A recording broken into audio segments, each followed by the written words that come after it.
Okay. Well, I'm going to do a little introduction. So my name is Amy Jepson, and I'm the Behavioral Health Director for Crossroads of Western Iowa. And we put together this series to really help first responders, essential workers, and adolescents, because we know that people have really been struggling during this time, and we wanted to do something to really highlight and help out those that are kind of really on the front lines. So I want to tell you a little bit about Barbara Rubel. Barbara is she was a director at the Grief Work Center, where she designed and conducted training programs. Her keynotes, trainings, and webinars are for human service professionals in healthcare and behavioral healthcare, education, victim assistance, and criminal justice. She's authored many books, including I Didn't Get to Say Goodbye, Helping Families After Suicide, and was the co-author of the Department of Justice Office for Victims of Crime and Training Curriculum, Compassion, Fatigue, and Vicarious Trauma. Both of her parents were New York City police officers, and she's going to talk a little bit about her story with her parents in her presentation tonight. She attended her bachelor's at Brooklyn College in Brooklyn, New York, and then also received a master's at Brooklyn College in Brooklyn, New York. She's a certified bereavement specialist, as well as certified in many other areas, and she's a board certified expert in trauma and stress. She's written and co-authored many books. She has been a consultant. Currently, she works at the Consultant Office for Victims of Crime Training and Technical Assistance Center for the Department of Justice.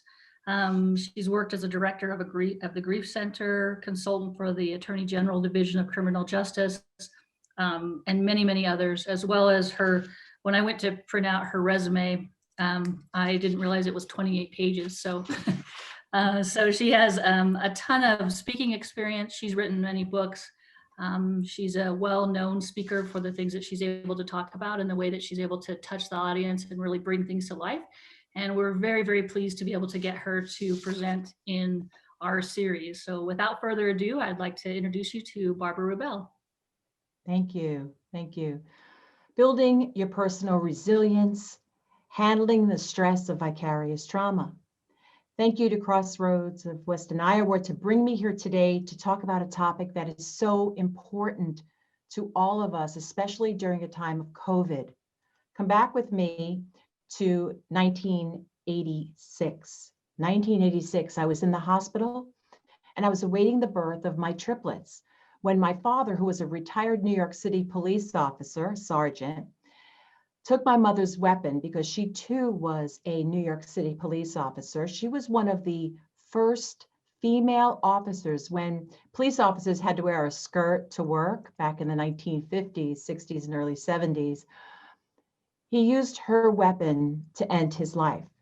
And he did this while I was in the hospital, just about ready to give birth to triplets.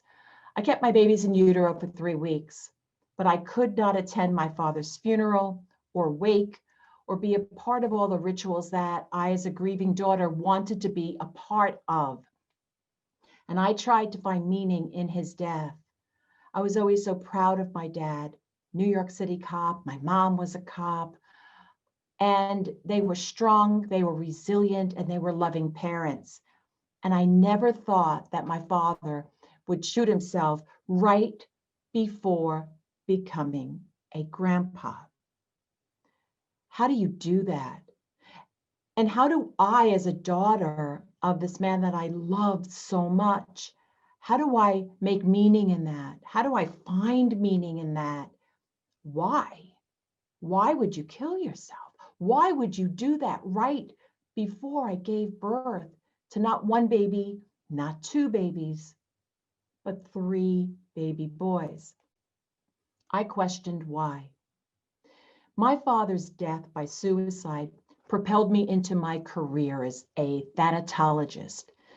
Think for a moment, would you be doing the work that you are doing if something didn't happen in your life? What happened in your life? As a child, an adolescent, a young adult, did something happen in your world where your assumptive world was shattered and it propelled you into your career and you said, I want to be a cop. I want to be a fireman. I want to be a nurse or a teacher. What is it? What was it that propelled you into your career. I'm a thanatologist, and most people don't even know what that is. Basically, it's a specialist in loss, in grief, in bereavement. My specialty is sudden violent death. So my specialty is suicide, homicide, as well as drug misuse death, accidents. It's the kind of death where we don't get to say goodbye. And that's why I wrote my book, But I Didn't Say Goodbye, helping families after a suicide. Because as someone who mourns, it doesn't matter what the relationship was. It doesn't matter that we loved each other, but I didn't say goodbye. So think for a moment, did you have the opportunity to say goodbye? Or as a first responder, have you been present for a client, a patient, a victim who did not have the opportunity to say goodbye? I also focus as a thanatologist on a vicarious trauma-informed organization. I truly believe that if we don't take care of ourselves as helping professionals, then what will happen to those who need us? I also created the palliative grief program to help us understand that we as professionals grieve. We grieve death-related losses and we grieve non-death related losses. But during the week of September 11th, I was a hospice bereavement coordinator. The buildings came down in New York, and that's where I lived. The buildings came down, and I'm working with terminally ill patients who are dying, and I'm holding their hand, and all they want to talk about is what's going on in the city. I was facilitating several different support groups, a suicide group, an Alzheimer's group, a homicide group. And though everyone in the group, they were grieving the death of someone they loved and cared about, all they wanted to talk about was going on September 11th. Now, this is an unbelievable statement. I was teaching crisis intervention at Brooklyn College. I was teaching a master's level course, crisis intervention, during the week of September 11th. The course just started.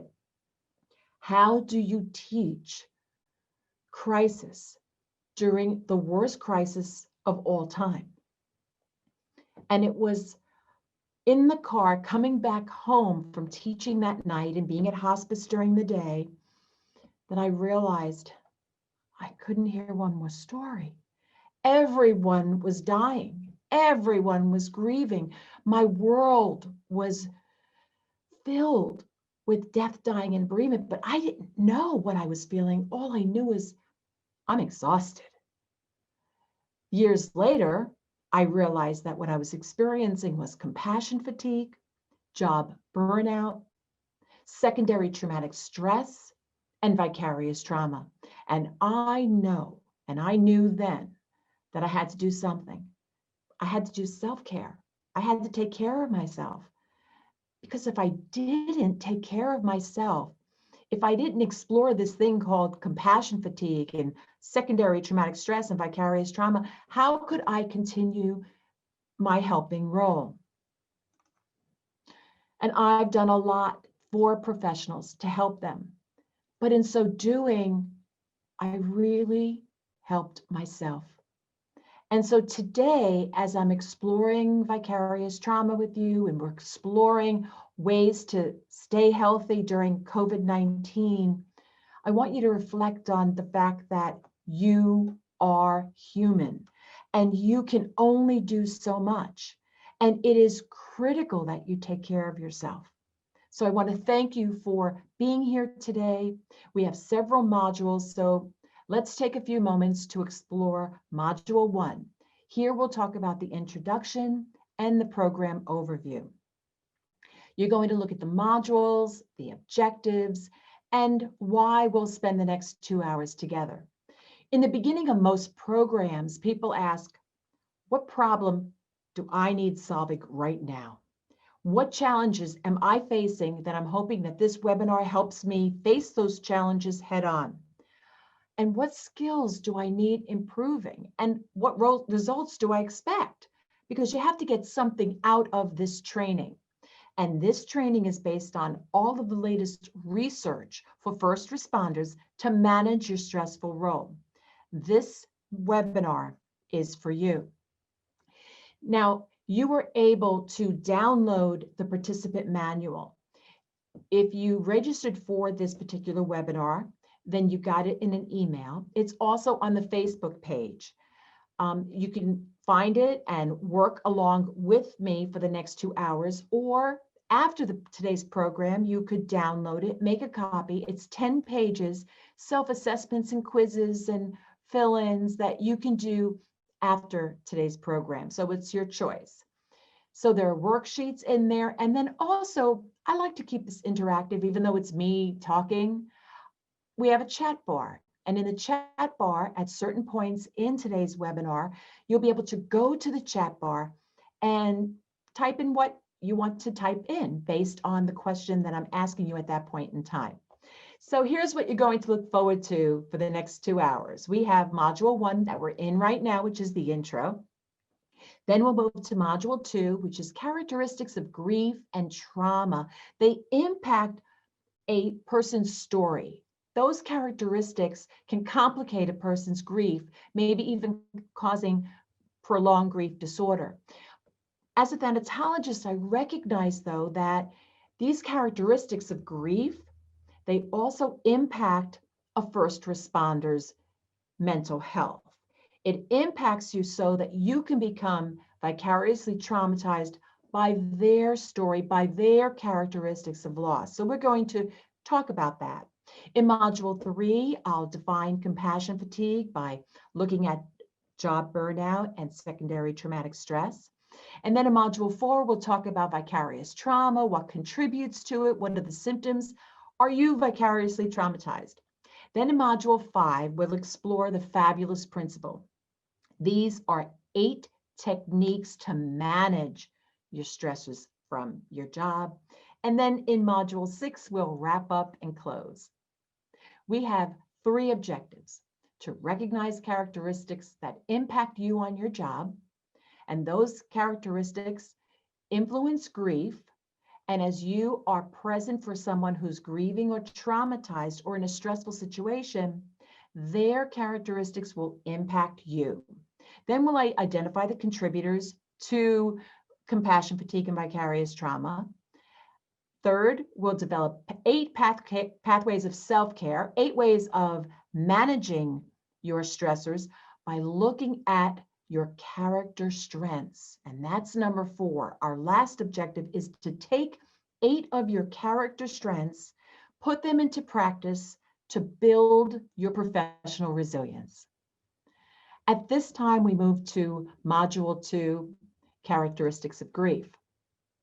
Being a first responder, you have been in the trenches, on the front lines. You know what it's like to be present for badly beaten children, abused animals, domestic violence, intimate partner violence, having to do a death notification, or watching a person die. Also, you recognize that many of these individuals you support are traumatically bereaved. They might be traumatically bereaved by suicide, as in my own case, or homicide, accident, disaster, terrorist attack, but also a colleague dying or a public tragedy. Traumatic grief, critical incidents, they will impact you. Here are 2 statements that I recently heard in a chat. There are things that I have seen that I cannot share with anyone. There are incidents that I cannot get out of my head. When you are helping someone, you recognize that they had a relationship, they had a bond, a kinship, they were attached. And that psychological proximity is what starts the ball rolling. And when that ball rolls, there are so many bumps in the road. How old are they? How are their coping skills? Do they have comorbid factors, psychiatric illnesses? How's the family functioning? It's not just this one person, but it's the entire family system. And what about their past losses and their pre-existing trauma and their ACEs score? How many other stressors do they have going on in their life? And what secondary losses are they experiencing? Do they have to sell the house? Does the child have to move from their school? Who did the death notification? How was it done? How old is the person that died? How long did the time span since the death? Where did the person die? Did they die alone? Did they suffer? Was that person you're helping unable to visit? Who found the body? What was it like to view the body? What happened in the body that caused that person to die? And the manner of death, was it a natural or unnatural death? Was it a suicide, a homicide? Or was it untimely, as in the case of my father's death? My dad died 3 weeks before becoming a grandpa. I recently did this training for psychotherapists, and I just asked those in attendance to just in the chat bar, we're not going to do that now, but just to talk about untimely deaths in their own life. And so many people mentioned that their mother died right before they graduated from high school, or their sister got into a car accident right before she was about to get married, things like that. So untimeliness will be a characteristic of their grief. But you see what I said in the beginning of this webinar, how their story, their loss narrative, that critical incident, that death will not only affect that person and that family, but you as a first responder, you will be affected. There are issues or characteristics that will complicate a person's grief. The unnatural, violent, sudden, preventable, and seemingly random death. All of these things, especially if not only one person died, but 2 or 3. Grief can also be disenfranchised. And as a first responder, I want you to basically have 2 hats here. One as a first responder, but second, as someone who is human, who may have experienced a loss, maybe a sudden violent death years ago, like me, or maybe you're experiencing a loss due to COVID. It doesn't matter what the death was or how long ago it was. I am just so thankful that you are here today with an open heart, accepting that this is a tough topic and you're still present. When we talk about disenfranchised grief, that's when you might not have been able to openly acknowledge your loss. Maybe it wasn't sanctioned by society, or you can't mourn publicly, so you're not getting the social support that you need. COVID-19 has been disenfranchising many, many individuals. I personally experienced disenfranchised grief many years ago as a keynote speaker. I was on stage, and it was a mental health congress, and I was finished with the keynote, and I was about to walk off the stage when someone in attendance came up onto the platform. Usually you wait for me to come off the stage, we shake hands, we go to the workshops. But she came onto the stage and she said to me, "Barbara, that was a great keynote. Thank you so much, but you do know your father's in hell." Okay, what do I do with that? I'm also a pastoral bereavement counselor, so I simply said, "God bless you." And then I walked off the stage. So here's a reflective question that if you want to type in the chat, please do so, because after the program, I really appreciate your responses and I can get a chance to see, hear, and know what you experienced. So in the chat, answer this question. Did you ever feel like you could not openly acknowledge your loss or were not socially supported because of the type of loss you experienced? You could say yes, no, or you could just briefly share what that loss was. So thank you for doing that. And as you write in the chat, I'll just move on. Other characteristics of loss is when we don't have the opportunity to say goodbye. And you know, that's my issue, not being able to say goodbye to my dad. There was no anticipatory grief, no period of infirmity leading up to his death. So you have unfinished business. Do you have unfinished business? My mom, here she is on her 90th birthday on hospice.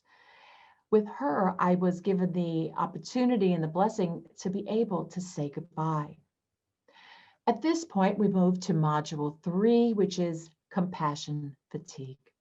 This is where you're going to look at 2 elements that make up compassion fatigue. Are you familiar with that term? Do you even know what you're feeling? I didn't even know what I was feeling when I was driving back from teaching that course. I had no idea it was compassion fatigue or job burnout or secondary trauma or vicarious trauma. I just knew I just cannot hear another story. It's too much. I am one who has a high empathy level. I identify with people. I understand what they're going through. I feel their emotions. I share their suffering. I am a helper. I want to help. And I'm also compassionate, so I feel for them and I want to take action to help them. But that empathy and compassion can lead to compassion fatigue, especially when we do the work we do day after day, month after month. And it usually happens when you work in a clinical setting or if you're a first responder to someone else's trauma. And it also happens when we are so giving of ourselves that we don't really take care of ourselves and our own self-care. Figley says that compassion fatigue is a state of tension and preoccupation with the individual or cumulative, continuous, intense, stressful trauma of other people. And you do that every single day. What contributes to it? That you just feel you have not done enough. You wanted to help more, but you couldn't. There's another call. There's another case. Maybe you have your own past losses that were not worked through. Maybe you weren't trained to do the job you're doing now. Excessive workload, very difficult cases. And it just keeps going and going and going. And it just feels like it never stops. Now, burnout is one of the elements of compassion fatigue. It's a condition that really results from chronic stress. Anybody and anyone can be burned out in any field. And it does not develop because of trauma. Burnout, remember, burnout can affect anyone, but compassion fatigue is for those who witness suffering or are present for someone else's suffering. What are your burnout symptoms? Do these resonate in you? Are you emotionally exhausted? Do you have emotional and cognitive detachment? Negative? That's huge. Negativity, toxic relationships, low job satisfaction, your stomach aches, your headaches. Basically, you just have a really bad attitude. Now, you may not be experiencing burnout, but you might know someone who is. You might know someone who really feels like their professional quality of life is in the dumps. They feel hopeless, they're overwhelmed. They don't even think that their work makes any difference at all. So what contributes to your burnout? Is it budgets, long shifts, high call volume, the unreasonable workload, stressful conditions on the job, that you face personal risks while doing the job that you do? Let's take a moment and look at this burnout test. This burnout test was given to first responders in Washington, D.C. several years ago. And attendees of that particular study were asked to look at the 2 identical dolphins jumping out of the water. If you see more than 2 to 3 differences in these 2 identical dolphins, then you are in fact experiencing burnout. So let's just take a couple of seconds, look at the photo, and if you see more than 2 differences between the dolphins, then you're burning out. Now we know that really is just a joke, but there is a real burnout self-assessment in worksheet 3-1. Here it is. And what I'd like you to do is to make a copy of this 10-page participant manual. And you could actually do the like art from strongly agree to strongly disagree. There are 30 statements, and you'll see if you are in fact burning out. Here's just a couple of the 30 questions. I'm unprepared for rapid workplace changes. I do not have job security. My supervisor does not recognize my strengths. I'm non-engaged in the workplace. So after today's workshop, or right now, if you did in fact make a copy, you can write in while I continue. So thank you for doing that. You also, in that participant manual, have worksheet 3-2. Fill in the missing words, and it looks like this. And what you can do is just on the line, while I'm speaking for the next hour and 40 minutes, you could fill in the space. So I think that many first responders in my field feel blank when they're burned out. What contributes to my burnout is blank. Others may experience secondary traumatic stress because of blank. What may contribute to my secondary traumatic stress is. And so there are many fill in the blanks that you could fill out while you listen to me. It's an option, or afterwards, make a copy of the 10 pages. Now let's take a moment for another reflective question. Go to the chat bar, and if you want, answer this question. What is the major cause of burnout in first responders? Now, the reason why I really appreciate you indicating your response in the chat bar is because you're in the field, you're in the trenches, you're doing the work. And other first responders really appreciate what you have to say because you're doing the hard work and you have a great deal of wisdom, and they can learn from you and they appreciate when you share. So thank you for that. We are experiencing stress, and we know that it's part of the fight or flight. I don't even have to define it. You know what it is in your career. But now, since March, we now have COVID-19 related stress, a lot of non-death related loss. People are losing their jobs. They have less money in the bank. They're not able to be with their friends and their family. We're isolating, homeschooling our children, trying to manage our pre-existing disorders while dealing with life as we now have it. On top of that, police officers are dealing with so much stress due to direct trauma. They are being shot at, assaulted. They are being verbally abused and threatened. So they have that stressor on top of the COVID-19 stressor, on top of the stressors related to secondary traumatic stress. Nurses too, they are providing support to those who are seriously ill. They're on the front lines, and they are experiencing uncertainty, distress, and worry, and anxiety, and fear, as other first responders are experiencing as well. Nurses, they are working with family members who cannot be present for their loved ones, and their loved ones are suffering or taking their last breath. They're showing concern. They are emotional. They're listening to family members, and they too are grieving because they have to step in and become that family member, because that family member is not allowed in the room. COVID-19 loss, grief, and bereavement is touching the lives of first responders and everyone else. We are all in this together.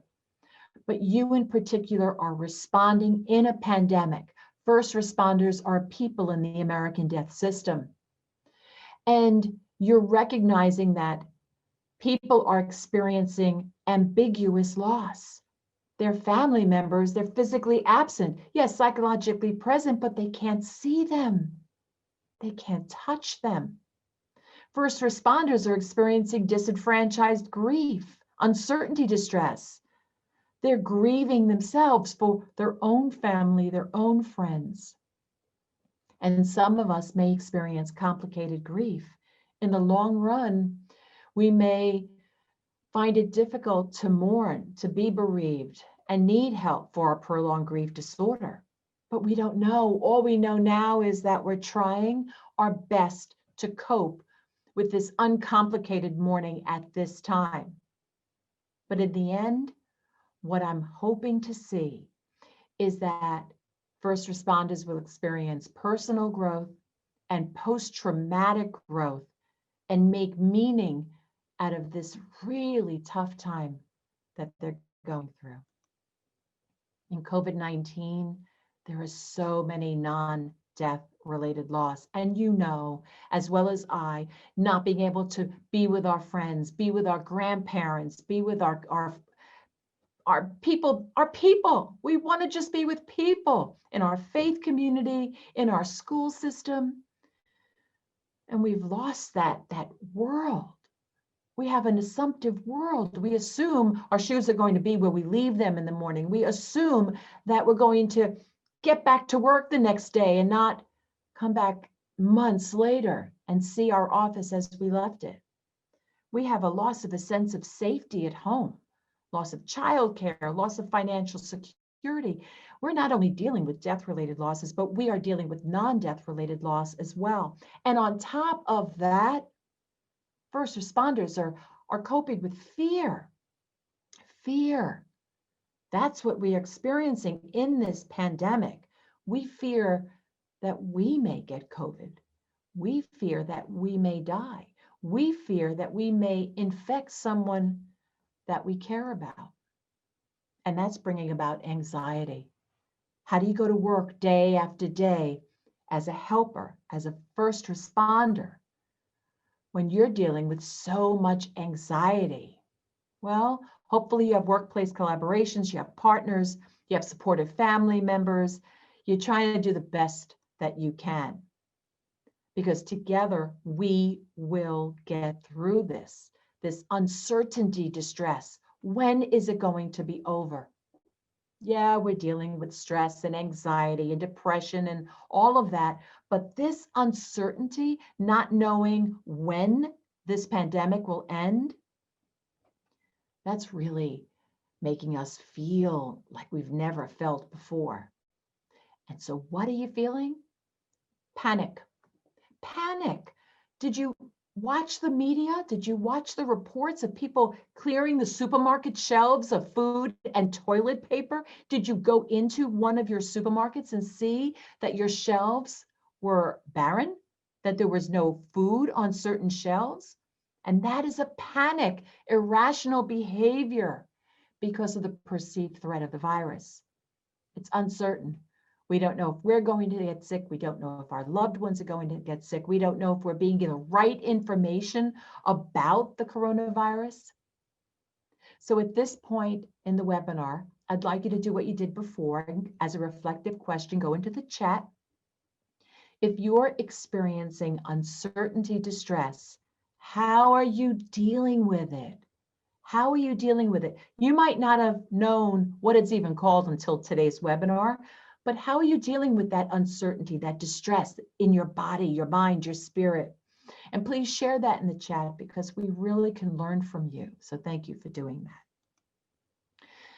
They say that stress comes from within, and it's your reaction to circumstances, not the circumstances themselves. And that is so true. It comes from within. Last summer, I was on my deck sitting outside. It was a beautiful summer day, and I'm drinking my coffee. And I'm very relaxed, moments of awe, you know, the environment, all that stuff you read about, deep breathe, blah, blah, blah. Well, I look up into the tree, and there is a raccoon. Now, I'm from Brooklyn, New York. We don't have raccoons in Brooklyn. And I truly believe that that was my deathbed. I was going to be, he was going to kill me. I really believe that. So it was my reaction. It was my reaction to it. It's not the circumstance. It's my body wanted to absolutely freeze and then flee because I believed he was a threat. He wasn't a threat. He was staring at me as I stared at him, and he was fine. But then the next day it started to rain. After the rain, I went back outside on my deck. It was a Saturday and a Sunday. And there was this bug, I think it's called the katydid, but I'm not sure. And it was just sitting there and it faced me. It was like looking at me. And I didn't feel the stress response. So we have to recognize that it's our reaction to circumstances, not the circumstances themselves, not the raccoon, not the insect, but it comes from within. So what is secondary traumatic stress? I talked about stress, it's stressors, but how is secondary traumatic stress different? Well, it most likely occurs due to an event, a big event, something very similar to like a mass trauma. And there are many studies on secondary traumatic stress, but nobody has really defined it, saying that's the definition that we use. Basically, you have to look at it where someone else was exposed to primary trauma. That person, that client, patient, victim, that individual experienced the primary traumatic stress, but somehow you indirectly experience it. Whether you were present or you read something or you heard something, but you don't have to be exposed to the direct trauma. Even though you weren't exposed to that direct trauma, indirect trauma caused you. There's a correlation between that indirect trauma and you experiencing the same symptoms as the person who experienced the primary trauma. Why would that happen to you? Well, do you have a high empathy level? Do you have your own traumatic memories that pop up? Do you recall past traumas of other people that you helped? Maybe you didn't get enough training. Are you listening to 911 calls? Are you reading documents? Repeated exposure to traumatic details?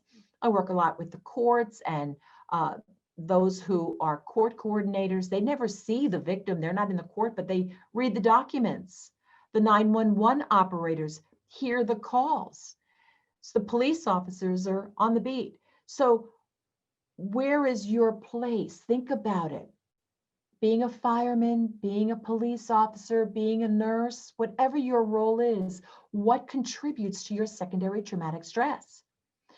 Well, whatever it is, you will feel the symptoms. And the symptoms can be felt as interruptions, as escape, and feeling provoked.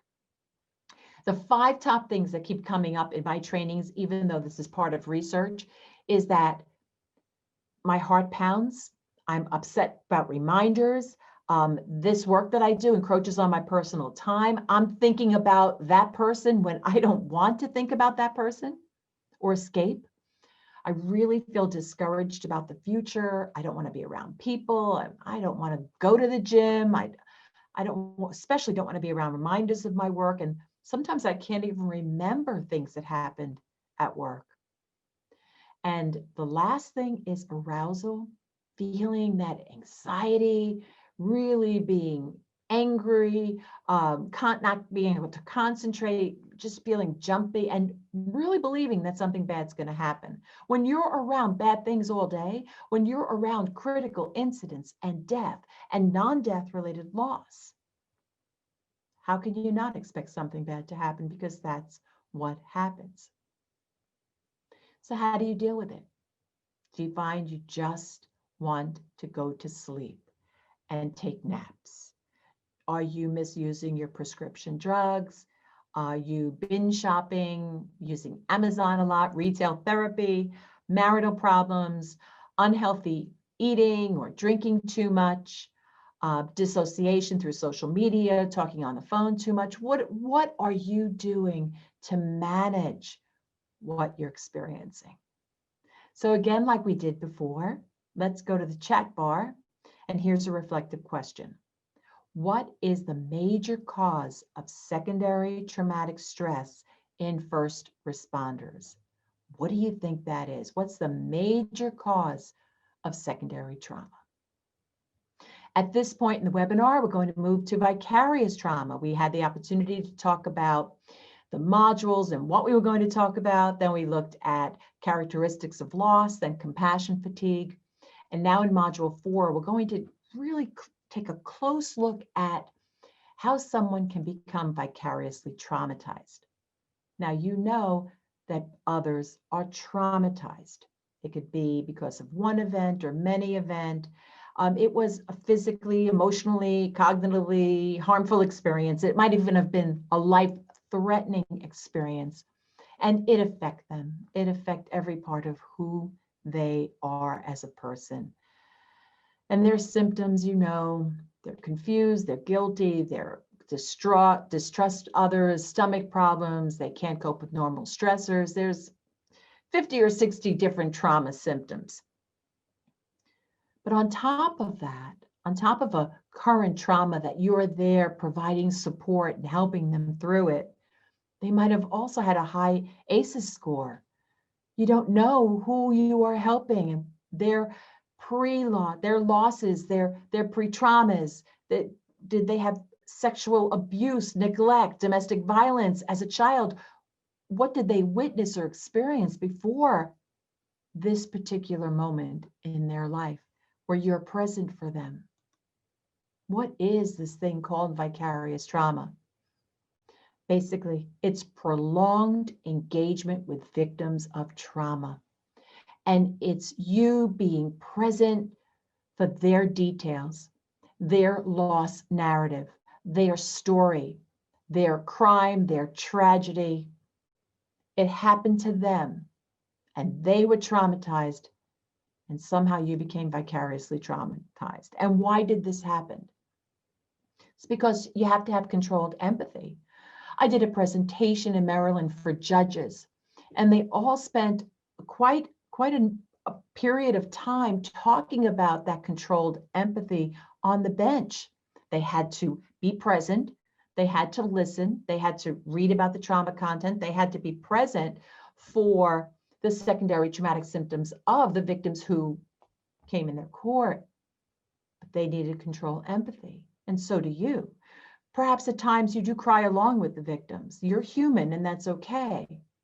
But for the most part, you need to control that empathy level when you have repeated exposure to their traumatic material. And that could be constant, and that could be intense. And maybe there's no variation in the task that you have to do every day. And maybe you are a newer employer. You just started being a first responder in the field. And that is going to raise your level of vicarious trauma. And you really need a supportive process, a supervisor, someone to talk to.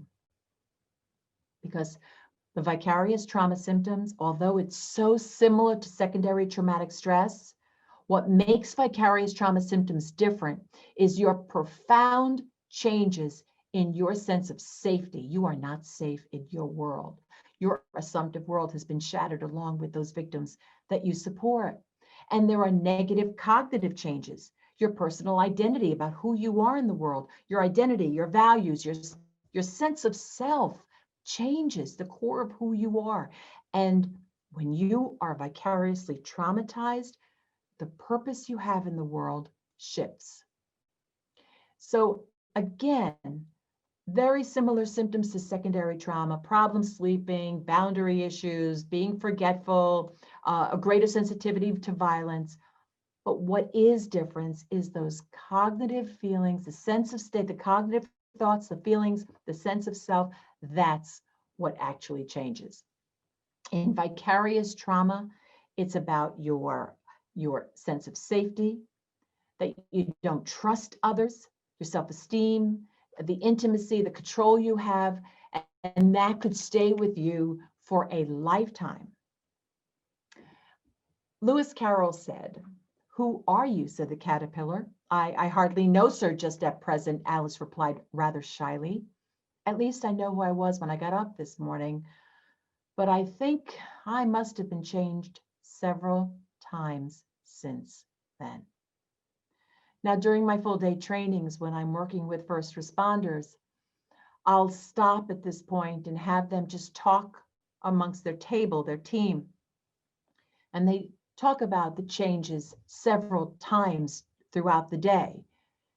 And as I look around the room, I see that many first responders are crying, or they're tearful, or they're being hugged. I don't step off the stage to hear the story because that's one more story that I can't hear. And so I decided to change it a bit when I do my trainings. And the past couple of years, I no longer give them the opportunity to share the story, because I think in sharing story after story, sometimes we can become re-victimized, and that vicarious trauma could bring up other stories.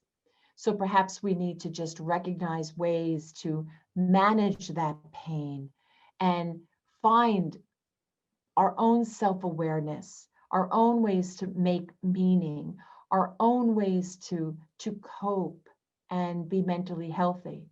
And that might be reaching out to a mental health professional, that might be going on a crisis hotline, that might be just talking with a really good friend. But you have to find the ways for you to manage those times where you have been changed several times in one day. So at this point, again, I'd like you to go to the chat bar and answer the reflective question. What puts you at risk for vicarious trauma? Now, what was very interesting last week, I did a webinar and I got the chat box back from the requester of my program. And many people indicated that they had high ACEs score and they never really delved into their own trauma early in their own life. And so I thought that was very telling. Here are 5 questions to ask yourself. Am I disconnected from my job? Do I want to take off days from work? Is there a problem with my job performance? Will those I help rate me poorly? And am I thinking of quitting? Imagine if you met an older version of yourself now, what sage advice would they offer you at this point in time? Just take a moment and think about that. What do you think, if you're in your 30s, what do you think your 60-year-old self would tell you? If you're in your 40s, what would your 70-year-old self tell you?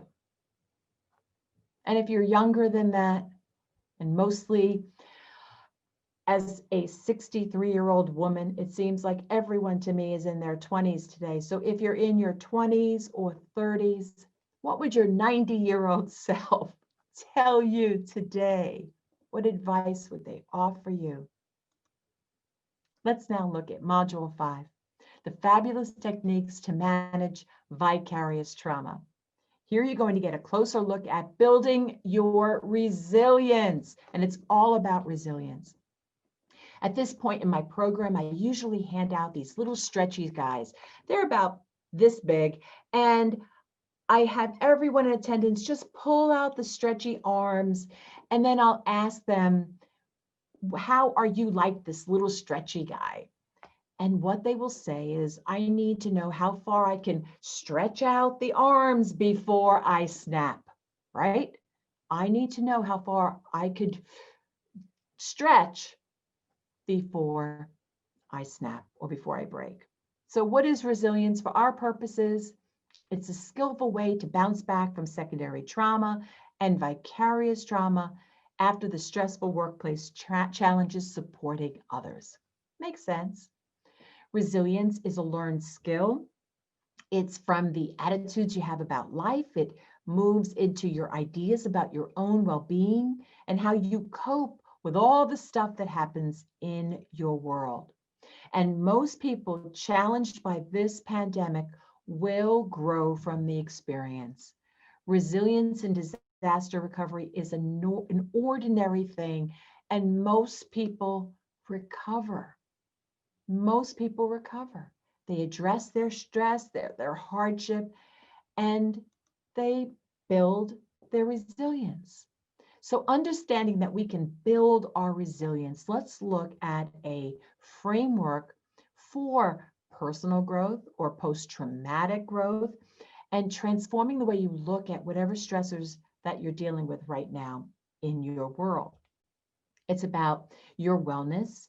It's about creating health for you, mental health and physical health.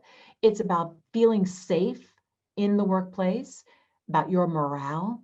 and self-care. Self-care. How do you take care of yourself? What are your positive coping skills? What would you say right now if we were together in a room, training room, and I said, okay, call out, what's your positive coping skill? What would you say? A lot of people say beer. And I'm like, no, that is not a coping skill, but it does bring some humor to the trainings. How do you put strengths into practice? What strength do you have? And how do you put that strength into practice to build your resilience? And how do you manage the moral distress when you do things that you know are you fundamentally disagree with and go against your core value system? Many nurses, I'm doing so many trainings and webinars for nurses, and this moral distress keeps coming up over and over again in the webinars. So the goal of the fabulous principle is to put your character strengths into practice to foster your personal resilience. This is all about you. Now, there are eight parts of the fabulous principle. What are they? Cognitive flexibility. It's all about the way you think. Attitude, having a positive attitude. Where does your attitude come from? What bias gets in the way? B is about keeping your boundaries. Now, I'm also a consultant with the Department of Justice, and I work with a lot of victim advocates. And they have a huge trouble with their boundaries because they are so compassionate, so empathetic, so caring about the victim that they have issues with boundary violations. Fourth is understanding job satisfaction as well as compassion satisfaction. The fifth one is laughter, having a sense of humor, optimism, being united, being connected with other people, and self-compassion. What does that mean? That means being kind to yourself, being kind to yourself even when you screw up. So let's look at the first pillar, which is flexibility. This is the foundation of the fabulous principle. It's all about having mental agility. It's about your mindset. It's about being able to recover from the challenges on your job. Now, you know, throughout the day, you have a lot of thoughts. They can be logical, exaggerated. They can happen automatically. They just pop into your head. But your thoughts are based on your core values and what's important. So do you think it's possible to have a psychologically flexible mindset? Can you brainstorm positive behaviors? Do you do that? Are you alert to a critical thought when it pops in your head, and are you able to change it? Can you reframe negative thoughts to positive ones? Is that possible? If a thought increases your negative feelings, maybe you don't focus on one bad thing that happened instead of all the good things. Or maybe you look at these knee-jerk reactions and you avoid certain behaviors that you've been doing for most of the day or the week or the year or your life. Or maybe you could let go of these preconceived notions you have about certain people, places, or things, and adjust your thinking to accept new knowledge. So here today, during this webinar, you're accepting new knowledge about compassion fatigue, vicarious trauma, and cognitive flexibility. Albert Einstein said that we cannot solve our problems with the same thinking we used when we created them. At this point in the webinar, I'd like you to go to your participant manual. And again, as I shared before, if you did not make a copy, that's fine. Just make a copy afterwards. And you'll see a sheet like this. There are 50 strengths on this sheet. And what you will do is choose one strength: punctual, mature, spiritual, vitality, fairness. There are so many strengths. And then you'll think about how you take that strength and you put it into practice to be a cognitively flexible thinker. So you might choose open-minded. I notice a negative thought and try to reframe it into a positive one. So this is about you. And at the end of this webinar, my hope is that you have 8 strengths and you understand 8 ways to put them into practice so you can build your resilience, starting with being flexible.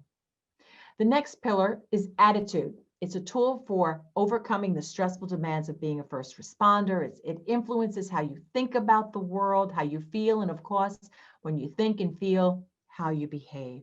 And it guides your state of mind when you are helping. Now, you have the choice. You can choose a positive attitude. Maybe you work with someone who has a negative attitude, but that attitude is reflected in their behavior. So is your attitude negative? Is it positive? Is it neutral? Is it mixed about a certain thing that's going on right now in your life? Because that attitude is based on your life circumstances, your learned behaviors. It could be because of the way your grandparents or your parents or your schoolmates or however when you were younger influenced that attitude. So what is your outlook on exercise? Let's just take that one because that keeps coming up in the research. Everything I'm sharing with you is research-based. And what the research shows, I only have one slide here on the studies, but many studies are coming up with the fact that exercise brings about a better attitude. Bottom line. So get to the gym. I have a membership to the gym. I haven't been there in 4 months, but at least I have a membership, right? Also, what makes you have a better attitude about things is asking yourself questions in the positive. That's appreciative inquiry. So what's working well? What's been helpful? How am I overcoming the challenges in my life? What's important to me? What's the most rewarding part of my job, my life, my friends, whatever? Ask yourself positive questions. Attitude is everything. So pick a good one. I love the research on gratitude. So attitude of gratitude, it increases your well-being when you have gratitude. It increases your life satisfaction. It reduces your stress. So think about what you are grateful for. In a recent training, someone actually said that they have in the chat bar, they indicated they have a gratitude jar. She was a nurse. And when she comes home from the hospital every day, she writes on a piece of paper what she's grateful for, and she sticks the piece of paper in the gratitude jar. I'll tell you what I'm grateful for. I could not attend my father's funeral after his suicide, but I was able to attend my mother's funeral. And there were 4 police officers there, and there were 3 men from the Army, because my mother was a WAC in the Army. They folded the flag, they did taps, and they handed the flag to my son, Alan, who was going into the Army that day, the day that I buried my mother. So how can I find gratitude at my mother's funeral, a woman that I loved? You can find gratitude and be grateful in so many moments in time. Here's another reflective question. What are you grateful for? So indicate that in the chat bar, or just take a moment of your own time now and just reflect on what you are grateful for. You know, I'm grateful for my son, my grandson, Toby. Michael, my son who lives in Florida, has Toby. And Toby, when I walk Toby in the heat, in the 90-degree humidity, I have a bad attitude. But people, as I'm walking down the street, they stop. What a cute dog. Oh my God, he's so cute. Da, da, da, da, da. It makes me have a better attitude. So think about where you get your good attitude from and what causes a bad attitude. Maybe you feel like you're not appreciated, you're overworked, the work pressure, bringing personal problems to work because we don't see things as they are. We see them as we are. Now, I live in New Jersey now, and there's a place called Grounds for Sculpture. And all around the grounds, there are these large life-size sculptures, and you're allowed to walk around and take photographs with them. It's really great. So I was there with a friend, and I looked at the statue, and I said to her, oh my, look at that. Like, it looks like a mom and dad, maybe they just lost their child, and it's death related, so sad, and they're holding each other in their grief. And she gave me this look like, what's wrong with you? She said, look at the sign, like clandestine lovers in the wood. I even think that statues are grieving. That's my world. It's like, yeah, I need help. Let's look at worksheet 5-1, attitude. And here you'll do the same thing as you did with the fabulous principal. You go to that sheet 5-1 and you pick a strength. Maybe you pick bravery, tactful, honest, sociable, firm, playful, hopeful, happy, creative, integrity, organized. There's 50 strengths. Choose a strength. And how would you put that strength into practice so you could have a positive attitude? You might say you're careful. I recognize a bias I'm feeling that's creating the negative attitude. Now let's move to pillar 3, boundaries. These are ethical boundary violations. And you're a professional, you know, sexual, intellectual, physical, material. I mean, there are so many different kinds of boundaries that could be pushed or violated. So what happens to the gingerbread cookie if he lingers in a cup of hot chocolate too long? We must have our boundaries in place, whether they're a soft boundary, a rigid boundary, or a bendable boundary. You use your strengths, you put them into practice to keep those boundaries. But here's something you could think about. Did I use a term of endearment? Did I offer to give a traumatized person a ride home? Did I agree to meet them in a public place? Did I spend more time with this person than I usually spend? Am I comfortable writing this down so my supervisor would read it? Life gets messy. And all the stressors that we're talking about can bring about a messy life. So think about, right at this time, we talked about cognitive flexibility and attitudes and boundaries and your own mental health. How are you taking care of yourself? With that said, you go to worksheet 5-2, staying in bounds, maintaining appropriate boundaries. And on that sheet, there is a list of so many questions you can ask yourself about staying in line. Because as Tony Gaskin says, you teach people how to treat you by what you allow, what you stop, and what you reinforce. Also in your participant manual is worksheet 5-3. Now, I do a lot of trainings for DIFAS and Child Protective Services and those who work with victims. And what I did was I asked those of attendants of my trainings for the past 5 years to look at their own boundary issues and ask themselves questions. And I took those questions and I have the top 40 on this sheet. So I do recommend that you download this because this one's not research-based. This is based on thousands of attendees who said, these are the boundary issues, these are the questions. And I'll give you just a couple of the 40. Was I unbiased? Did I say too much? Did I listen to my gut? Am I remaining objective? Did I overshare with a client? Did I accept a gift from a person I was helping? Did I let the client tell their story? Did I give a person I was helping money or a gift? Did I offer my own resources? Did I text message too much? Anyway, those are about 10, but there are 40 on here. So I do recommend that you go back to the participant manual and take a look at worksheet 5-3. Jesse Norman said, problems arise in that one has to find a balance between what people need from you and what you need for yourself. What do you need? So again, as we did with the other pillars of the fabulous principle, go to worksheet 5-1, boundaries. Choose a strength. Think about how you put that strength into practice to keep your boundaries. You might say that you're open-minded, perseverance, dependable, determined, disciplined. There are 50 on there. I have one here to share with you. It's called determined. Determined. I know how to say no when I have to. Does that resonate in you? Now we move to pillar 4, understanding job compassion or job satisfaction and compassion satisfaction.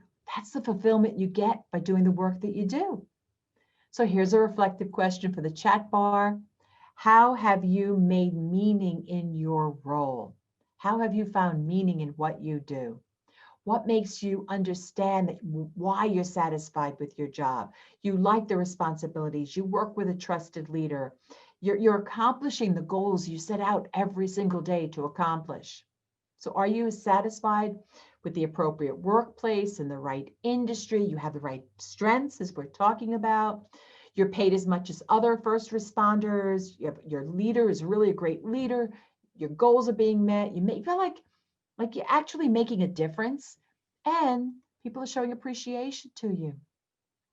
The more compassion satisfaction you have in regard to being a first responder, the less compassion fatigue you will feel. So to increase your job satisfaction, you need to be recognized and you need others to show appreciation. You're doing a good job, but it's really nice to get an attaboy. Employees don't leave companies, they leave managers. Remember that. It's all about the supervisor and the manager, the leader, because they need to show you appreciation. They need to make sure that you're paid well and that they recognize the impact of compassion fatigue and vicarious trauma. And your supervisors do, because you're able to attend this webinar today. Job satisfaction could affect your attitude. So remember, really think long and hard that you are in the right job, that you have exactly what you need to do your job well and the skills to do that job well.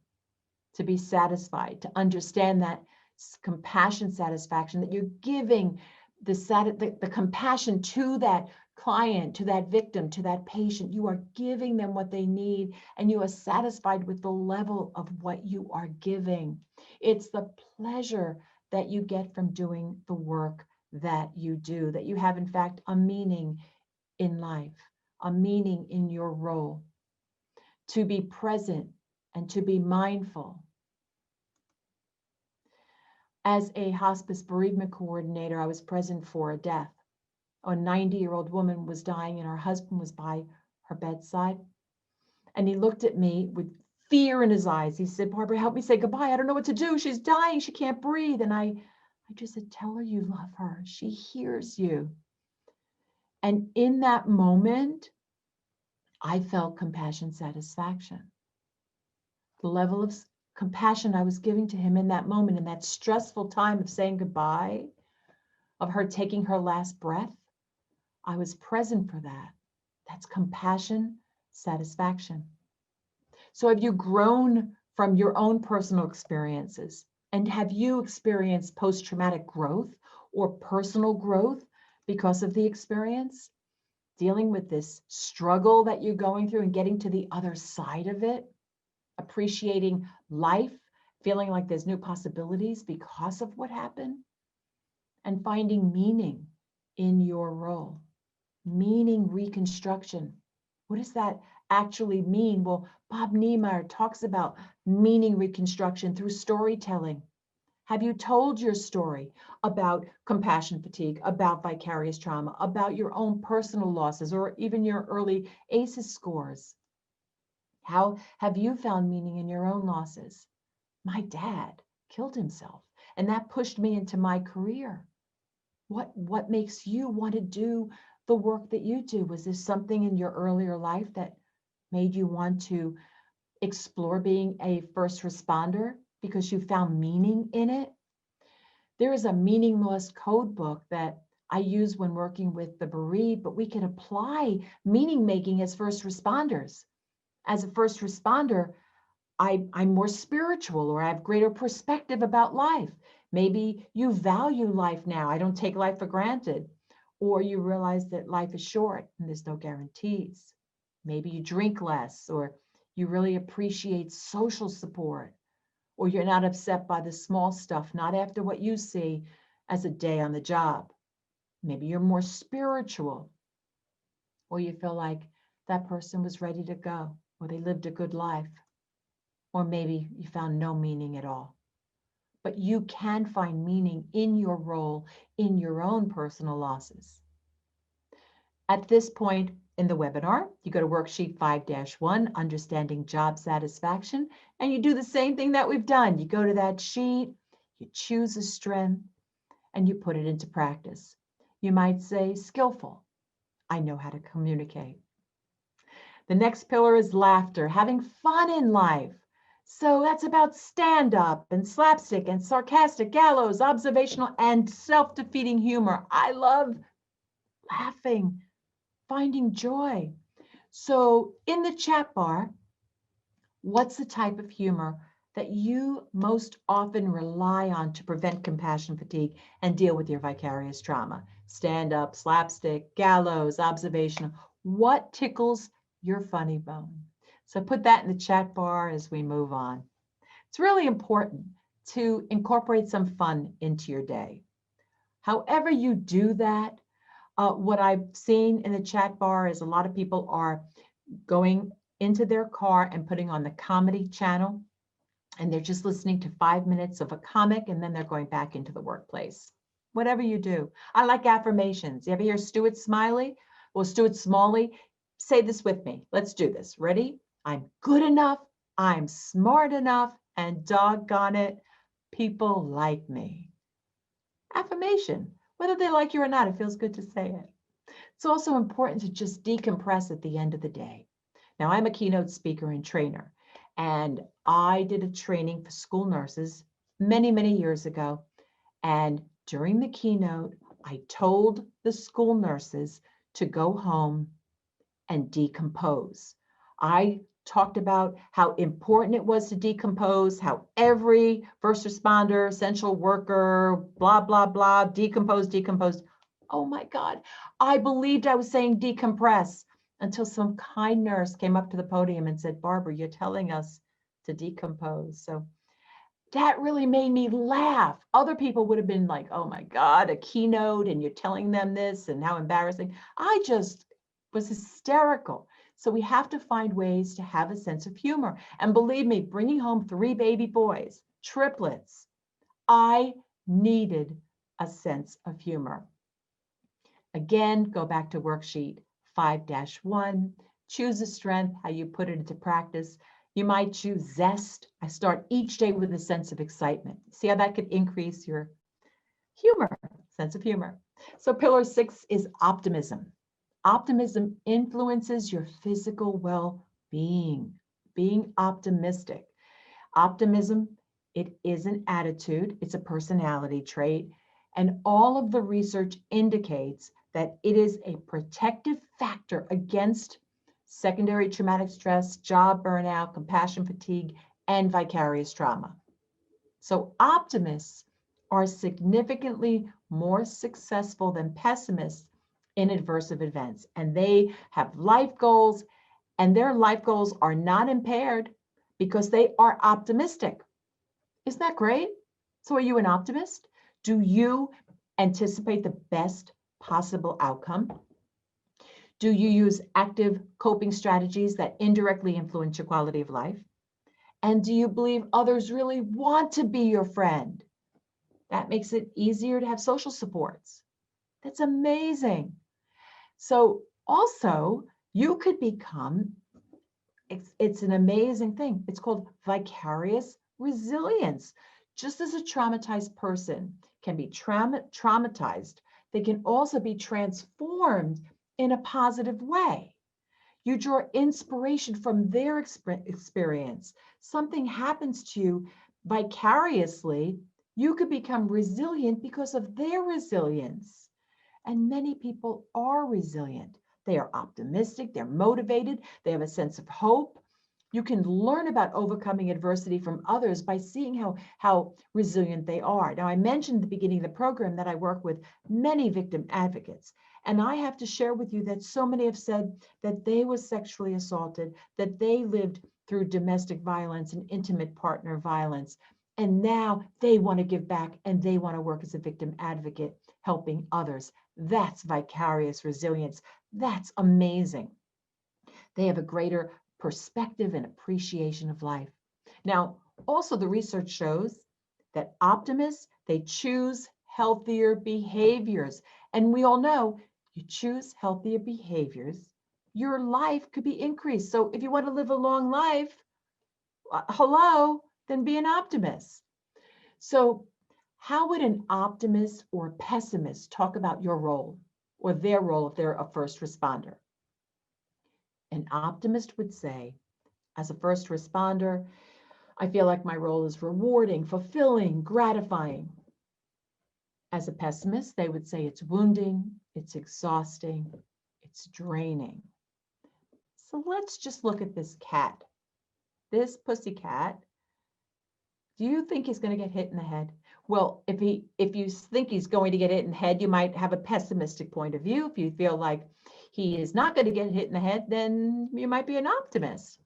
An optimist cat would say, it's the player's fault for playing so close to me. The player will miss.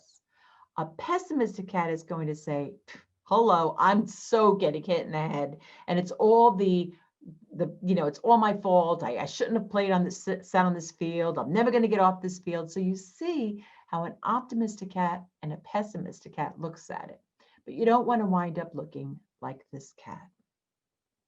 I love this cartoon. Oh, great. Just when I've cleaned up from the earthquake. Now that we are all going through COVID-19, that's what I feel like. It's just one thing after the other. And with this uncertainty distress, we just don't know when the next tsunami will come. There's an Aikido principle. You can't control the unexpected, but you can control your responses to it. You can control your responses. So again, go back to the worksheet 5-1 and choose a strength that helps you be optimistic. And again, there are 50. These two keep popping up in my trainings, being realistic and being hopeful. And I love the one about being hopeful. I anticipate the best possible outcome. Doesn't get better than that. Now let's look at pillar 7, being united, being connected, social connections, about the feeling that you get being part of a group or feeling close to certain people. It's about that connection. And it's also related to feeling satisfied in life because of those connections. Do you feel connected to your leaders? Is your leader a role model? Does your leader promote your well-being? Does your leader protect your self-care, give you professional training? And yes, here we are in a webinar. So I thank your leaders for bringing me out today. There's also compassion leadership. I love this Weigert and Agrawal study, because what they came up with is they said, if the staff is not treated fairly by a leader and does not trust the leader, the psychological bond that creates a meaningful workplace is broken. That's huge. You must have a meaningful workplace to do your job, to do it well. So what can leaders do? They can debrief tough cases, offer you flexible hours, praise your staff. And I must say that's so important. And I've mentioned it several different times in today's webinar, because the research keeps coming up over and over again, how important that is. To dwell on your success and not your failure, and to offer stay interviews instead of exit interviews, to bring you into the office and say, what's going right now? Where do I as a leader need to change? How can we work together to keep you here? Offer ongoing mentoring programs too across generations, those who have been in the job for long term with new employees. That's what leaders can do. Good leadership, good management, first responders really appreciate that. So there's a trickle down from leaders to supervisors to staff. Now, what we can do is try to adjust our workplaces. So many of us are working from home, but first responders, they've got to be on the front lines. So show appreciation to them and encourage online training.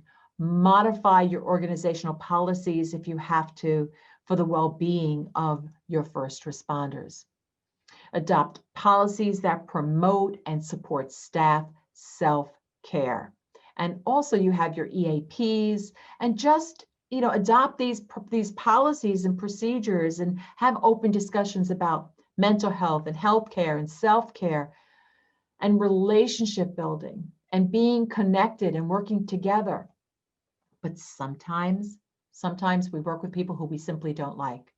What if all you had to do was paint one line down the highway, but the person who you work with went around the tree? What if you were the type of person that would have got off the truck and moved the tree?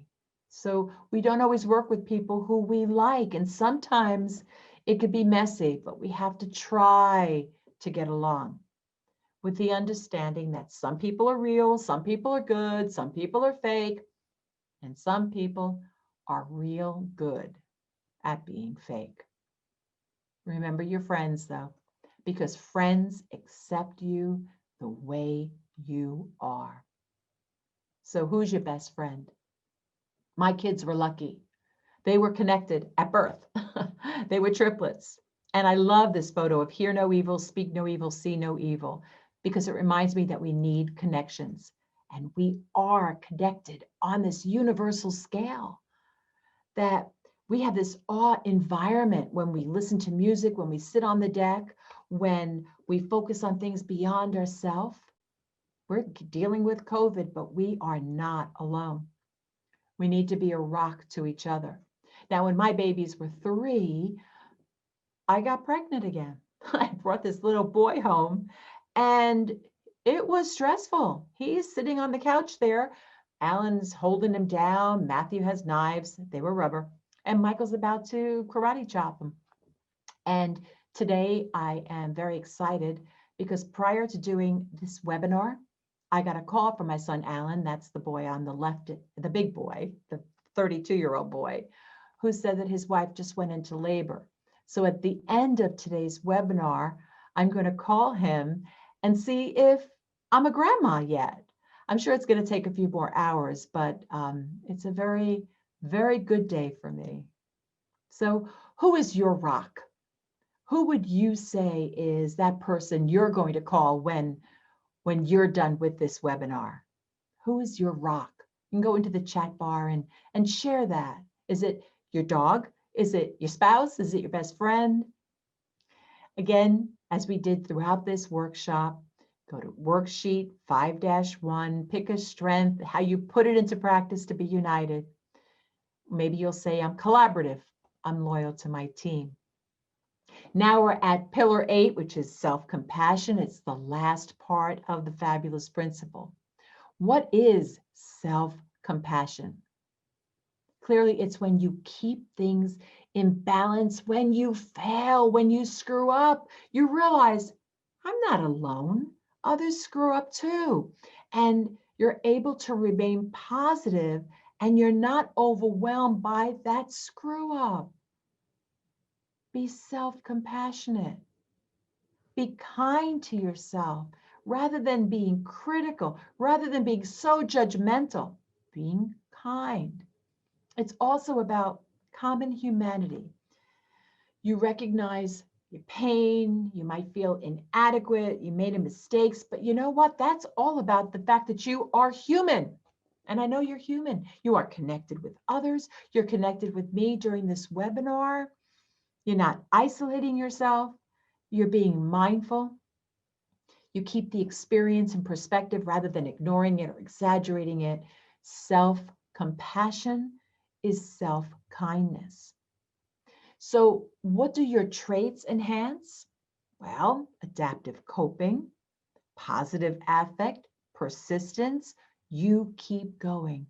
That's about being kind to yourself and being self-compassionate. You work through your losses. You take breaks. You have a spiritual connection to a higher power. You remain positive. You're not overwhelmed by all the stuff that comes at you. Oh, and you've learned to take a breath. We've spent almost 2 hours together. And during today's webinar, I went over a great deal of content.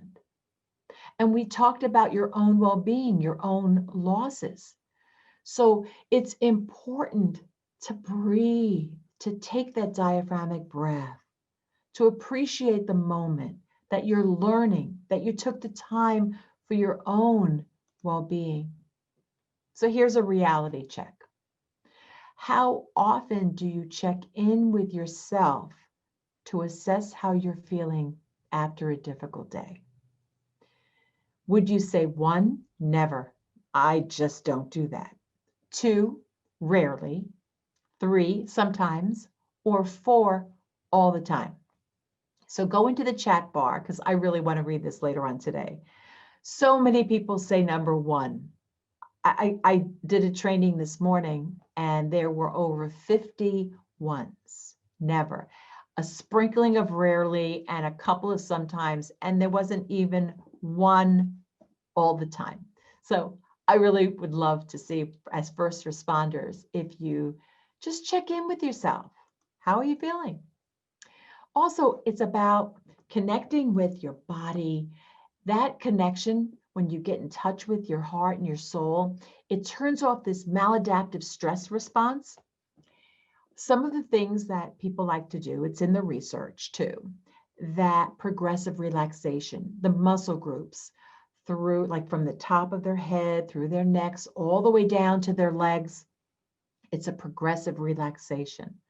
Breathing exercises, diaphragmatic breathing also helps. Many people are into aromatherapy, using scents, putting scents on their pillows. Drinking tea is a part of a routine. Many first responders will take a break and sit and do nothing and just have a cup of tea. A lot of them say green tea. I've never had it, but that's just, I hear from my trainings. They drink a cup of tea in the quiet and just self-reflect and breathe. Try to get more sleep if you can. The problem that I'm seeing in these webinars is, at this point, when I say try to get more sleep, what I'm reading in the chat bar is that they're waking up with someone else's story in their head, and they're having bad dreams and nightmares, and that's worrisome. Also trying to visualize peaceful images in your head and taking Tai Chi. Now, I've never taken Tai Chi, but more and more research in the past 2 years is moving in that direction as well. Here are the top 10 strategies that first responders and essential workers have shared with me. Besides the research, these are the top 10 things that keep coming up. Number 1 is prayer. Number 2 is spending time with family. Then talking with a trusted friend. Regular exercise, getting creative, reading. Contact with nature, that just means going outside. Yoga, being part of a mindfulness training, and volunteering. Those are 10 strategies that people are using to manage their stressful career, especially in the helping professions. Now, the Hulk was a unique character, Lou Ferrigno said. And he was unique because of his strength and his power, but he doesn't have a costume like Spider-Man or like Superman. The Hulk has passion and strength, and that separates him from anything else. But stigma may keep you from seeking help, and you may carry secondary traumatic stress that comes with being a superhero. But you are not a superhero. You are human. And so today, my hope during this webinar, you recognize that you have to take a breath, have a cup of tea, and find ways to explore your 8 strengths and put them into practice to manage your stressful career. Last but not least, you'll go back to worksheet 5-1, self-compassion, and choose a strength and how you put that strength into practice. And these 2 are not research-based. These 2 come from my trainings. Gentle. I treat myself kindly when things go wrong at work. We need to be mindful of that. And spiritual. I make meaning out of the work that I do. So here's the question, and this is what I cannot wait to read after today's webinar. The reflective question is, what is your greatest strength? Please put that in the chat bar because I would love to know, what is your greatest strength? Now, some of the other strengths on that list, worksheet 5-1, is pleasant, boldness, respectful, conscientious, realistic, perfectionist, intelligent, love of learning. Now, for me personally, my greatest strength is love of learning. I constantly read the research articles. Another strength I have is wisdom. So I love to impart that wisdom.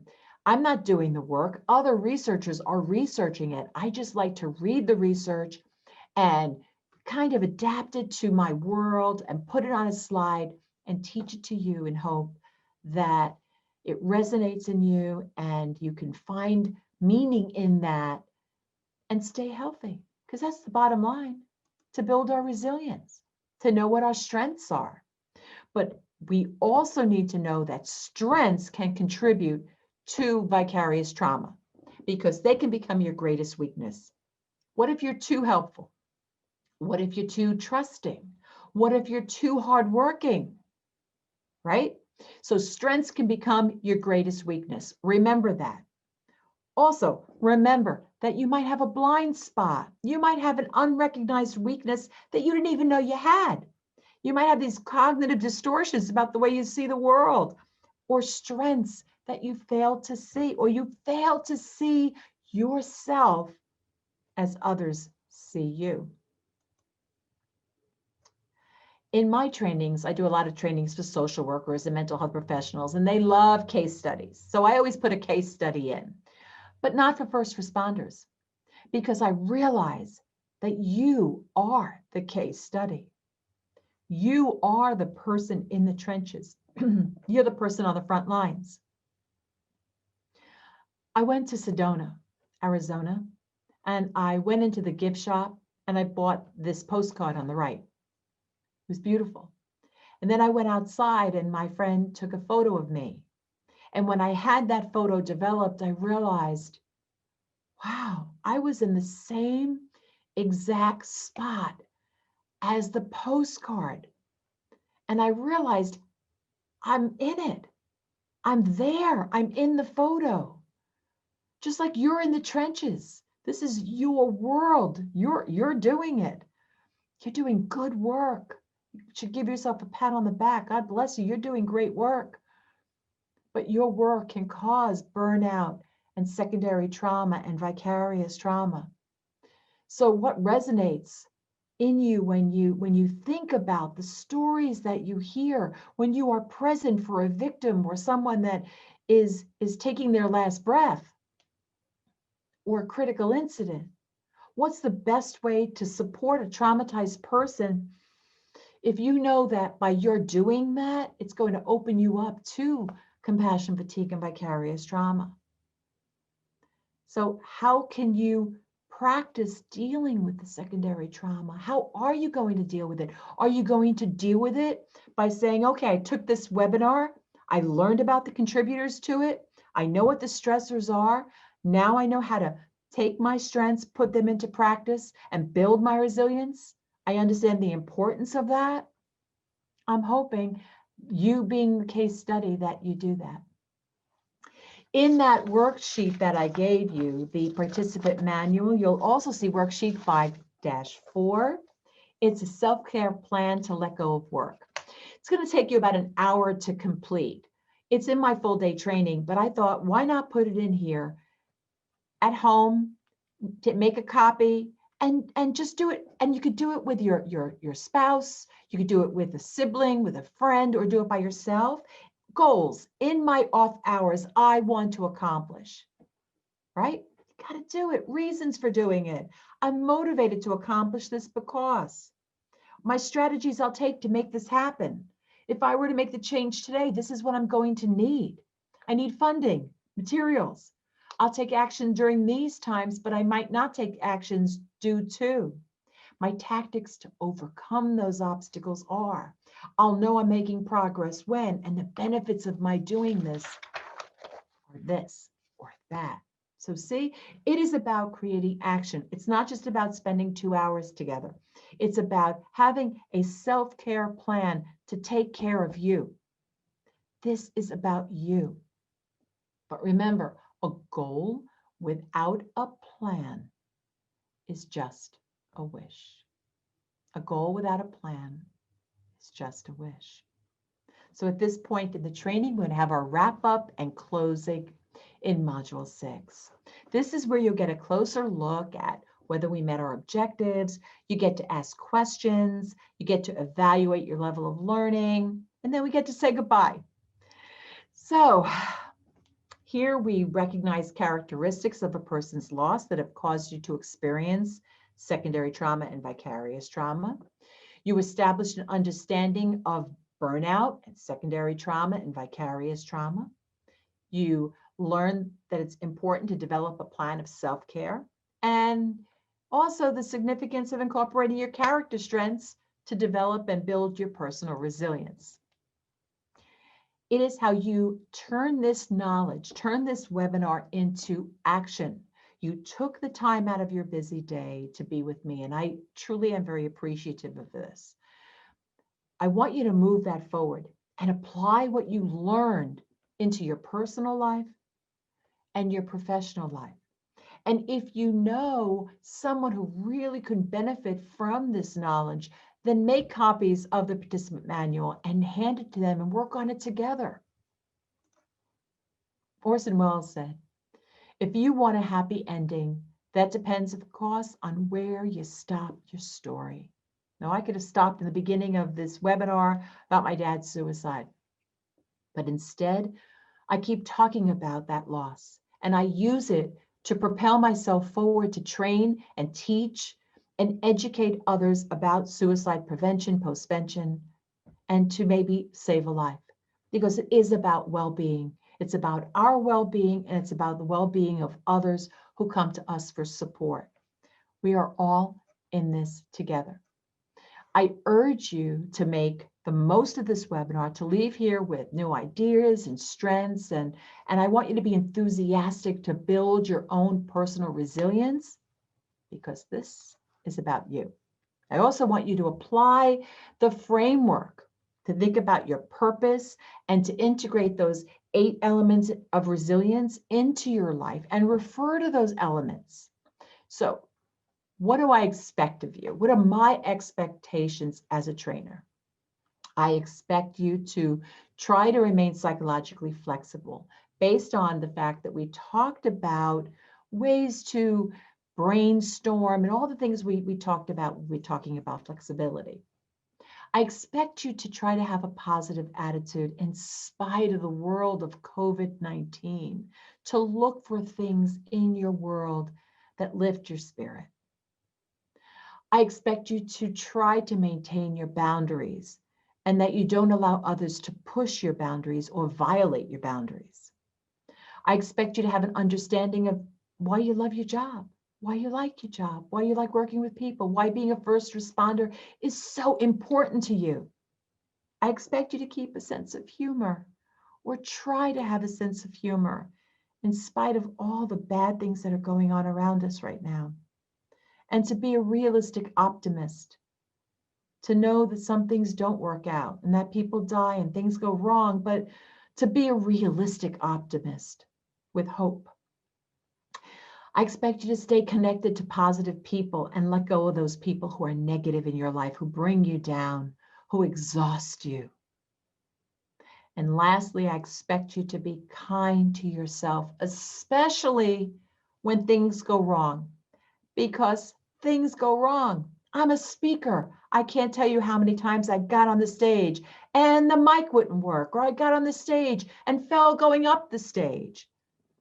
Having a sense of humor helps me with that. Things happen, but I need to be self-compassionate. So now let's do an evaluation. I'm sure that the requesters of my program have their own, but let's just do this in the chat bar. I can put my strengths into action to mitigate the impact of compassion fatigue and vicarious trauma. I can put my strengths into action. 1, if you completely disagree and you'd rather go to the vet, write 1. 2, I somewhat disagree. 3, I neither disagree or agree. 4, I somewhat agree. 5, I agree. And 6, I completely agree and want to go to the dog park. So this is really for me to see how the work resonated in you, so I can put my strengths into action to mitigate the impact of compassion fatigue. So now it's time to engage. And I'm leaving the last 15 minutes of this program for questions from you. I'd like you at this time to just think about what resonated in you, where you found meaning, what questions you have about loss. I am a thanatologist, so you could bring up loss or uncertainty, distress, and how we can cope with that. But I want you to go deep and think, what question do I personally have? Or I know someone who's experiencing a real difficulty in life, and at this time I want to ask a question for them. So here's your opportunity to raise final questions about the program or share final thoughts about the webinar experience. You could even share if you thought it was what you thought it was going to be like, or anything that you'd like to share. And I just want to thank you so much for spending 2 hours with me today. That was really appreciative. So thank you for attending today's webinar. For you dog lovers, if you have seen my presentations before, you'll know that there are tons and tons of cat videos and cat pictures. But now I am incorporating all of your photos for dogs, because in the evaluations it said, Barbara, we want more dog pictures. So for you dog lovers, I have dog photos. And also I did several webinars this week, and several of you actually emailed me at barbararubel@barbararubel.com and sent me your own personal dog pictures, asking me to incorporate them into the slides. So I'm actually going to do that. So if you want your dog pictures or your cat pictures, because I'm a cat lady, crazy cat lady, I could incorporate them as well. So thank you so much. And now we will open up the webinar for any questions. So you mentioned, we kind of talked about optimistic or pessimistic type people. And I put in the chat that I'm optimistic, but I think my husband sometimes will disagree with that, because I do tend to look at all the angles of things and find what could possibly go wrong, but it's not necessarily that I'm thinking it'll happen. I just want to be prepared, per se. So I guess, does somebody have to be one or the other? Is there a good in between? I consider that a realistic person. Yeah, no, that absolutely a realistic optimist and not a Pollyanna. You put everything out there to see what sticks. And it also is a protective factor by saying, these are the things that can happen. These are the things that can go wrong, but you're optimistic that they will not go wrong and that it's going to move closer to everything being okay. But you recognize that things can go wrong. And in a way, you're preparing for it because you're realistic. But nah, you sound to me like an optimist. And it's great that your husband can share that with you, that he could say, oh, no, I think you're this or that. You know, it's about being able to talk to each other. Yeah. This is Amy. So one of the things that you talked about was burnout. And I just noticed as a social worker, as a therapist, I'm just seeing a high rate right now of burnout with other therapists and other people. I know you gave some kind of things people can do about burnout. I think part of the problem is that things that people typically do for self-care, you know, they maybe would go out for drinks with friends or something like that. And because of COVID and those types of things, they're really isolated. They used to kind of gather around the water cooler.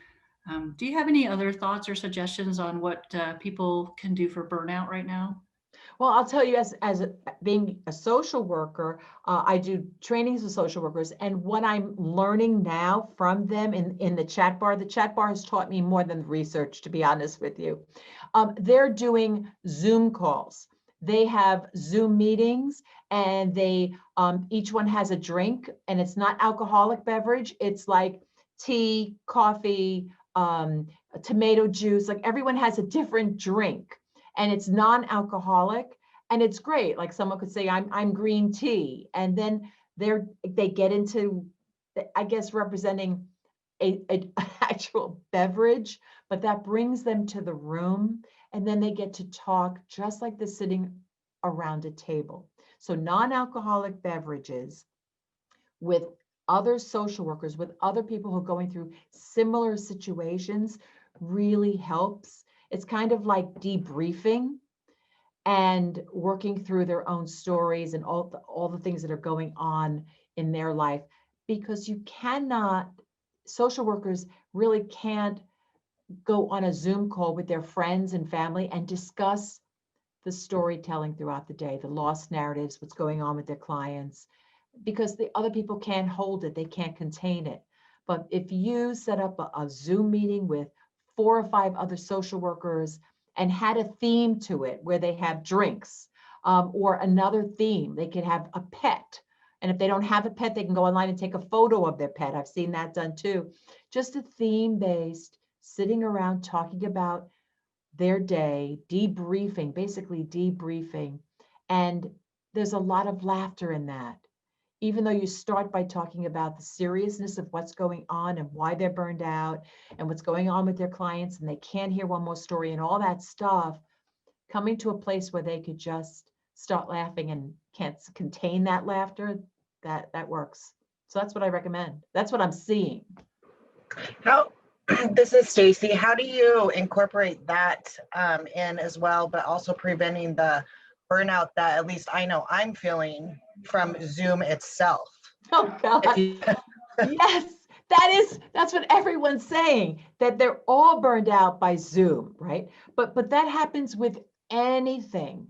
You know, we are burned out by the fact that we are not, I'm a speaker. I love getting on stage and interacting with participants of my trainings.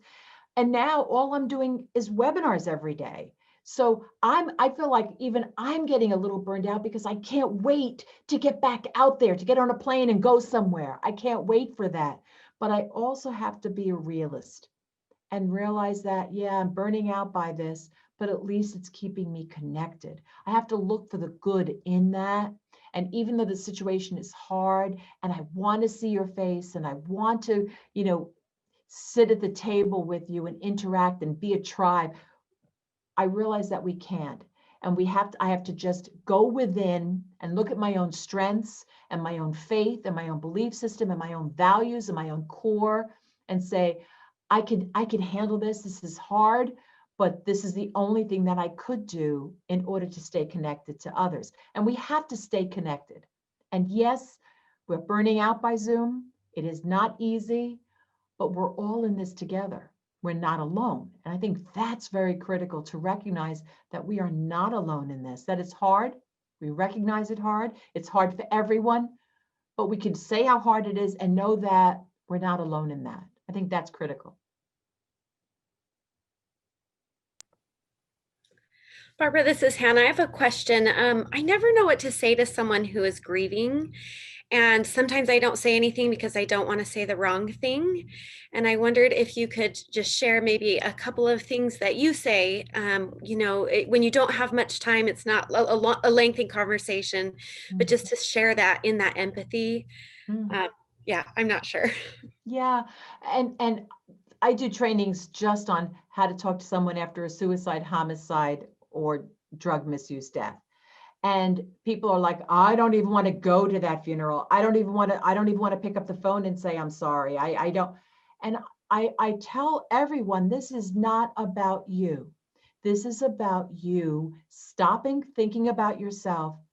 And for a moment in time, think about another person who's grieving, another person who is mourning the loss of a loved one. And in that moment, you look them in the eye and you tell them how sorry you are. There is nothing more special than looking someone in the eye when they're grieving and telling them how sorry you are for their loss. And then being quiet. You don't have to worry about, you'll have other children. What a terrible thing to say. That's what a lot of perinatal loss mothers experience, or a suicide. Even in my own case, after my father's suicide, someone said to me, sorry about your father. Did you know he was crazy? So don't say anything other than I'm sorry. Look them in the eye, hold their hand, because you will become flustered by the disenfranchised grief, by the sudden loss, by the violent nature of what happened. Whatever occurred, it's best to just simply show kindness. Now, I was a hospice bereavement coordinator, and I recall when one time I said nothing. I just showed up for the wake because that was one of my things I had to do. Showed up for the wake, sat there in the back of the room, did nothing, went home. But I did just, hold someone's hand. I think I put my arm around someone, but I said nothing. I got the most beautiful card that said, Barbara, we could not have done this without you. What you said brought so much blah, blah. I said nothing. So sometimes it's just showing up and being present and looking them in the eye. Now, I have facilitated all different types of support groups, suicide groups, Alzheimer's, homicide, all different types of groups. And one of the things that mourners say that they really don't like is when someone comes up to them and does not look them in the eye. They are uncomfortable. So that's why I keep saying, look the person in the eye, take a breath, speak slowly, be sincere, and don't make it about you or your uncomfortability. Just be present for them. Thank you. Well, I just want to say as we kind of wrap up, because our time is up here, we sure appreciate you, Barbara, and the words that you've offered and the thoughts and different things like that. I found myself thinking about some things and checking some boxes that I was quite surprised that I checked in some of those questionnaires that you asked. And hopefully everybody else has been able to have the same experience. So we appreciate your time and you being willing and able to do our webinar tonight. I also want to say, we want to say thank you to Southwestern Iowa Region Mental Health and Disability Services, who provided the grant that's allowed us to bring this to everyone and to be able to provide it free to everyone who needs it. I also want to say thank you for joining us and thank Crossroads of Western Iowa for kind of coming up with the idea, putting it into action. It took a team to kind of get this thing off the ground. So thank you everyone for joining us, and we hope you have a good evening.